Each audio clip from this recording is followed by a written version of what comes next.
ഭാരതത്തിൽ പ്രധാനമായി 10 ഉപനിഷത്തുകളാണ് കണക്കാക്കപ്പെട്ടിരിക്കുന്നത്. ആ 10 ഉപനിഷത്തുകളെ തിരഞ്ഞെടുത്തിട്ടുള്ളത് ശങ്കരാചാര്യരാണ്. ശങ്കരാചാര്യർ 10 ഉപനിഷത്തുകളെ തിരഞ്ഞെടുത്തു. 10 ഉപനിഷത്തുകളെ തിരഞ്ഞെടുത്തു എന്ന് പറയുമ്പോൾ എത്ര ഉപനിഷത്തുകളുണ്ടെന്ന് ചോദിക്കാം. അവിടെയാണ് ആർക്കും ഒരു നിശ്ചയം കൃത്യമായിട്ട് പറയാൻ പറ്റുന്നില്ല. 108 ഉപനിഷത്തുകളുണ്ടെന്നാണ് മുക്തികോപനിഷത്തിൽ പറയുന്നത്. അത് ഉറപ്പിച്ച് അങ്ങനെ പറയാൻ പറ്റില്ല. 108ൽ കൂടുതൽ ഉപനിഷത്ത് ഇപ്പോൾ തന്നെ ലഭ്യമാണ്. ഒരുപാട് ഉപനിഷത്തുകൾ നഷ്ടപ്പെട്ടു പോയിട്ടുണ്ട്. അത് വെച്ച് നോക്കുമ്പോൾ ഒരു കണക്ക് പ്രകാരം വേദങ്ങൾക്ക് ശാഖകളുണ്ടെന്നും ഓരോ ശാഖയ്ക്ക് ഒരു ഉപനിഷത്തുണ്ടെന്നും അങ്ങനെ 1180 ശാഖകളാണ് ആകെ വേദങ്ങൾക്കുള്ളത്.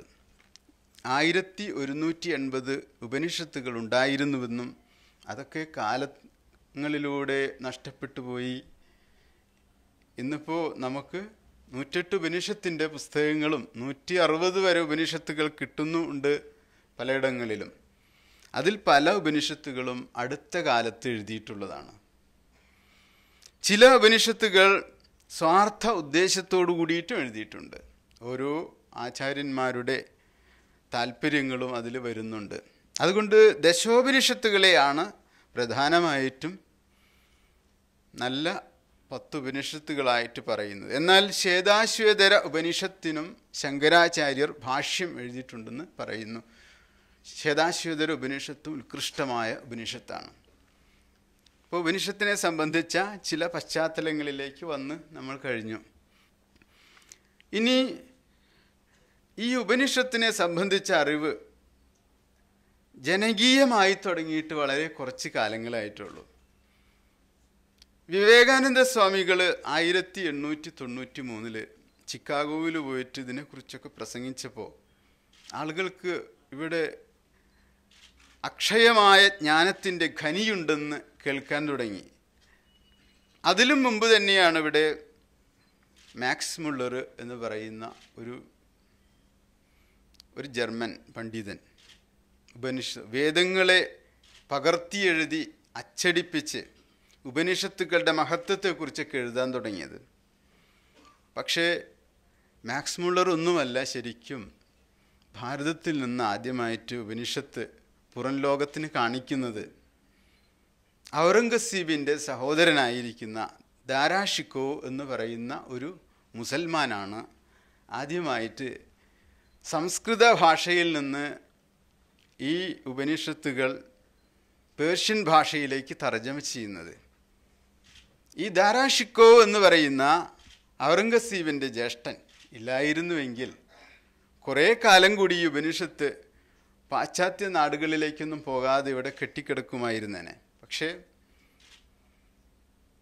അവിടുന്ന് അത് പേർഷ്യൻ ഭാഷയിൽ നിന്ന് ഒരു ജർമ്മൻകാരൻ ആ ഉപനിഷത്ത് കാണുകയും ആ ജർമ്മൻകാരൻ, അദ്ദേഹത്തിൻ്റെ പേര് ഡ്യൂപെറോൺ എന്നാണ് പേര്, അദ്ദേഹം അത് ലാറ്റിൻ ഭാഷയിലേക്ക് തർജ്ജമ ചെയ്തു. ലാറ്റിൻ ഭാഷയിലേക്ക് തർജ്ജമ ചെയ്തപ്പോൾ വീണ്ടും ഒരു ജർമ്മൻ പണ്ഡിതൻ അത് കാണാനിടയായി. അദ്ദേഹത്തിൻ്റെ പേര് ഷോപ്പനോവർ എന്നാണ്. ഷോപ്പനോവർ ഇത് കണ്ടപ്പോൾ അത്ഭുതപ്പെട്ടു പോയി. ഈ ലോകത്ത് ഇതേപോലെ ചിന്തിക്കുന്ന, ഇതേപോലെ ദാർശനിക മഹത്വമുള്ള മനീഷികൾ ജീവിച്ചിരുന്നുണ്ടെന്ന് അദ്ദേഹം അത്ഭുതത്തോടെ അത് വായിച്ച് മനസ്സിലാക്കി എന്നുള്ളതാണ്. അപ്പോൾ ഷോപ്പനോവറിൻ്റെ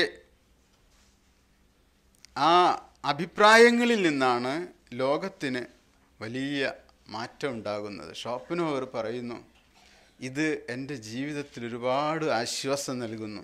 ഈ കൃതി, ഈ ഉപനിഷത്തുകൾ വായിക്കുമ്പോൾ ഉള്ളിൽ ഒരു തലോടൽ, ഒരു സാന്ത്വനം വന്ന് പെയ്തിറങ്ങുന്നത് പോലുള്ള അനുഭവം. ഇത് ജീവിതത്തിൽ മാത്രമല്ല എൻ്റെ മരണത്തിലും ഈ സ്വാതന്ത്ര്യം എനിക്ക് ഈ ഗ്രന്ഥം നൽകും എന്ന് പറഞ്ഞപ്പോൾ പല ആളുകളും അതിനെ സ്വീകരിക്കുവാൻ സന്നദ്ധരായി.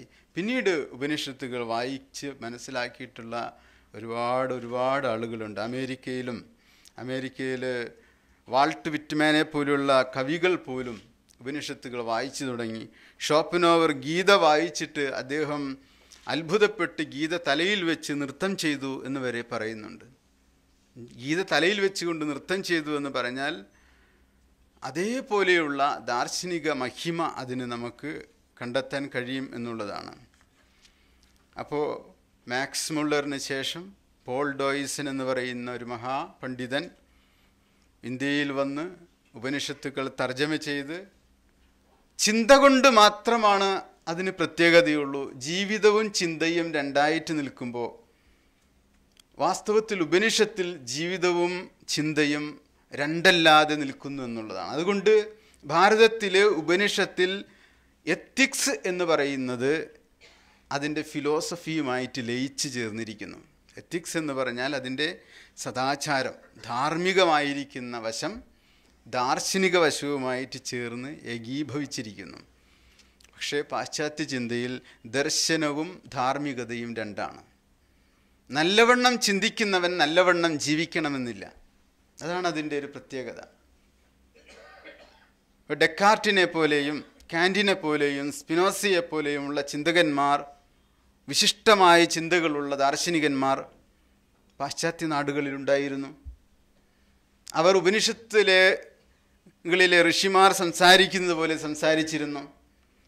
ലൈബിനിസ് എന്ന് പറയുന്ന ഒരു പാശ്ചാത്യ ചിന്തകൻ ദൈവത്തെക്കുറിച്ച് പറയുന്നത് ഗോഡ് ഈസ് മൊണാഡ് ഓഫ് മൊണാഡ്സ് എന്നാണ്. മൊണാഡ് എന്ന് പറയുന്നത് ചെറിയ ചെറിയ ചൈതന്യ മാത്രകളെയാണ് മൊണാഡ് എന്ന് പറയുന്നത്. അപ്പോൾ മൊണാഡ് എന്ന് പറയുമ്പോൾ ഓരോ കണങ്ങൾക്കും ചൈതന്യമുണ്ട് എന്ന് അദ്ദേഹം മനസ്സിലാക്കിയിരിക്കുന്നു. ഈ എല്ലാ കണങ്ങളെയും നിയന്ത്രിക്കുന്ന, എല്ലാ കണങ്ങൾക്കും മഹാകണമായിരിക്കുന്ന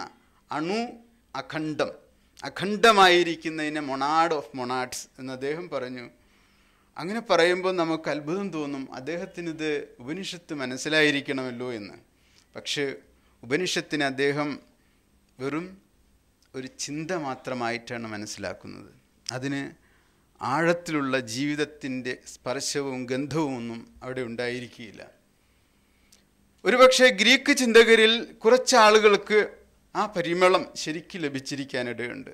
പൈത്തഗോറസിനെ പോലെയുള്ള, ഹെറാക്ലീറ്റസിനെ പോലെയുള്ള ആളുകൾ ശരിക്കും ഉപനിഷത്തിൻ്റെ തലത്തിലാണ്. പാർമെനൈഡ്സ് എന്ന് പറയുന്നൊരു ചിന്തകൻ, സിനോ എന്ന് പറയുന്ന ചിന്തകൻ, ഇവരൊക്കെ കുറച്ചുകൂടി അടുത്തേക്ക് ജീവിതവുമായിട്ട് ബന്ധപ്പെട്ടുകൊണ്ട് ചിന്തയെ കൊണ്ടുവന്നിട്ടുണ്ട്, ദർശനത്തെ കൊണ്ടുവന്നിട്ടുണ്ട്. അതുകൊണ്ട് എല്ലാം കൊണ്ടും നമുക്ക് പാശ്ചാത്യ ദർശനത്തെയും ചിന്തയെയും നിഷേധിക്കാനും കഴിയുകയില്ല.